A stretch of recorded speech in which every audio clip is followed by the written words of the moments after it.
இங்கே ஹீரோயின் வேலை பார்க்குற டப்பிங் ஸ்டுடியோக்கே அந்த பணக்கார லேடி வந்திருக்காங்க. ஹீரோயின் போய் சொல்கிறாங்க, உன் புருஷன் வந்து இன்னொரு பொண்ணு கூட கள்ளத்தொடர்பில் இருக்கான்னு. அதெல்லாம் எனக்கு தெரியும். 1, 2 இல்லை, அவன் எக்கச்சக்க பொண்ணுங்களோட சுற்றிக்கிட்டு தான் இருக்கான். நான் அதை பற்றிலாம் கேட்கல. என்னைக்கு அவனை நீ கொலை பண்ண போறேன்னா, இதுக்கு வேறு வழியே இல்லையா, நீ கொலைலாம் பண்ண வேணாம், வேணா அவரை விட்டு போயிருங்களேன் அப்படின்னு சொன்னா, அதெல்லாம் கிடையாது, அவன் என் வாழ்க்கையை அழிச்சிட்டான், அவனை நீ கொலை பண்ணி தான் ஆகணும். நான் வேணா உனக்கு ஒரு ஐடியா தரேன். அவனுக்கு சுகர் இருக்குது, டெய்லி இன்சுலின் ஊசி போடுவான். அந்த பொண்ணு வீட்டில் கூட அந்த ஊசி இருக்கும், நீ வேணா அதில் மருந்தை கலந்து விட்டுருன்னு அந்த லேடி ஐடியா கொடுத்துட்டு இருக்காங்க.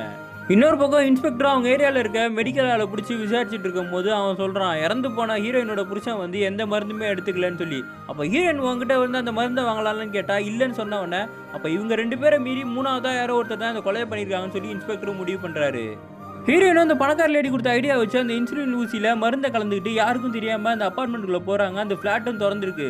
உள்ளே போய் பார்த்தா அவங்க புருஷன் குளிச்சிட்டு இருக்கான். அந்த சமயத்தில் ஃப்ரிட்ஜை ஓப்பன் பண்ணி மருந்தை மாற்றி வைக்கலான்னு பார்த்தா, இவங்களுக்கு அப்போ தான் ஞாபகம் வருது, அந்த மனுஷன் நல்ல வந்தானே, நம்ம எதுக்கு மருந்தை மாற்றணும்னு சொல்லிட்டு திருப்பி வச்சிடுறாங்க.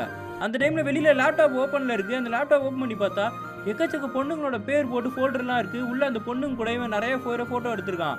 ஹீரோயினும் அது எல்லாத்தையுமே வந்து அவங்க ஃபோனில் ஃபோட்டோ எடுத்துக்கிட்டு கிளம்பி போலீஸ் ஸ்டேஷனுக்கு போயிடுறாங்க. ஹீரோயினும் இன்ஸ்பெக்டர் கிட்ட அவங்க எடுத்த ஃபோட்டோவெல்லாம் காட்டுறாங்க. அவர் அதை பார்த்துட்டு பதறி போயிடுறாரு. நம்மளாம் லோக்கலில் இருக்க மாதிரி இது இன்டர்நேஷனல் லெவல் போல இருக்குது அப்படின்னு. என்னதான் சொல்லுங்க, நான் தெரிஞ்சுக்கிறேன்னும் போது, அவர் தான் கருத்தரித்தல் மையம் வச்சிருக்காருன்னு உனக்கு தெரியும்ல. அவங்க வந்து வாடகை தாய் மூலமா குழந்தை பெற்று தரது நம்ம இந்தியாவில் லீகலே கிடையாது.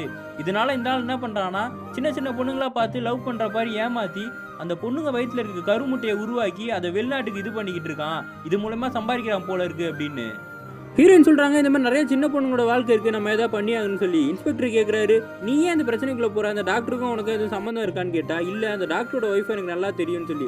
அந்த ஒய்ஃபோட ஃபோட்டோ கூட இதில் இருக்குல்ல, அப்போ அவங்க குழந்தை கூட வெளிநாட்டுக்கு தான் ட்ரான்ஸ்ஃபர் பண்ணிட்டு இருக்கானான்னு கேட்டால், ஆமாம் பாருங்க, அதுதான் எனக்கு புரியவே இல்லைன்னு அவங்க சொல்கிறாங்க. இவங்க 2 பேருக்கும் புருஷனோட கொலைக்கும் எதுவும் சம்மந்தம் இருக்கான்னு இன்ஸ்பெக்டர் கேட்குறாரு.